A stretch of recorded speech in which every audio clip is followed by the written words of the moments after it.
How's everybody doing?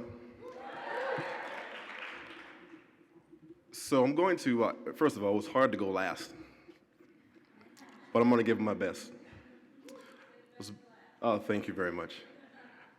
I was born and raised in Charleston. On yesterday, I celebrated 38 years. Yeah. So, thank you. Growing up, I had very humble beginnings. You see this restaurant scene that you're about to see here in a minute behind me. Right now, I look at that restaurant, I can see what's going on, I see people having a good time, it looks vibrant. But growing up, I had no idea how hospitality in the front of the house would change my life. I had no idea how hospitality in the front of the house would save my life. I'm the oldest of three. I have two brothers. We're all 1 year apart. Our parents gave us everything that we needed and a good bit of what we wanted. But growing up, I always wanted more. My first job was offered to me, and my brother and a cousin. There's three of us. And someone said, "Do you want to bus tables?" I was like, "Well, why not?" They said $30, $40 of cash a night. I'll take that. It's good money to me back then. So I did that.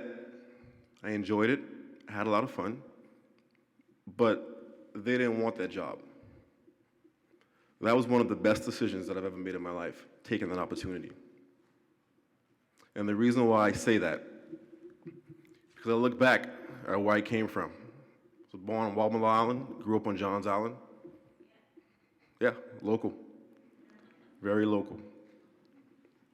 But I'm really here to talk about Teach to Need, how Teach to Need, to me, is an amazing program. Teach to Need is in 8 schools in Charleston.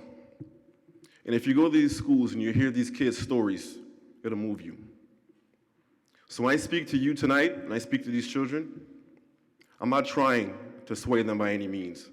I'm giving them the harsh reality of life. As I mentioned, I started busting tables out on Key Island Golf Resort. I've been with the company for nearly 20 years.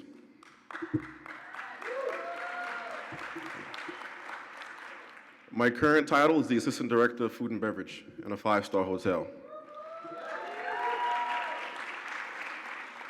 If someone had told me 20 years ago that I would be doing that, I would call them a liar to their face.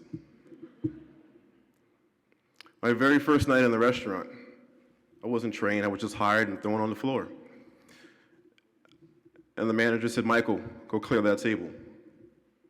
And I did, I cleared it all right. I took the water glass, the lamp, the tablecloth.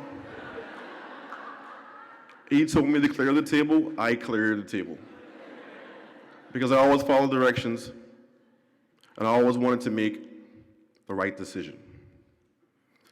That is always my speech. I give a similar speech 3 times a week to 8 schools here in the Charleston area. And I always tell these students to make the right decision. Now, some of you might ask, what is Teach to Need? Yes, we teach them not to clear the entire table.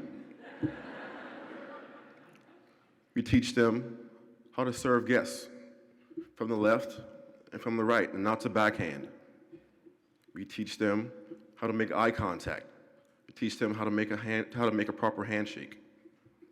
These are all things that might seem small and minute to them, but when they get into the real world, it makes the difference between them getting a job and possibly not getting a job. The reason why I feel that Teach to Need to me is destined, my very first class was at St. John's High School, a place where I went to high school. Got a graduate out there? Had 17 students in my class. And when they come to class, it's like their job. There's no gum chewing. They're in uniform. It's almost like they work in the restaurant, and me and my partner are the managers. So right before graduation class, I got a phone call very late in the night, the kind of phone call that you never want to get.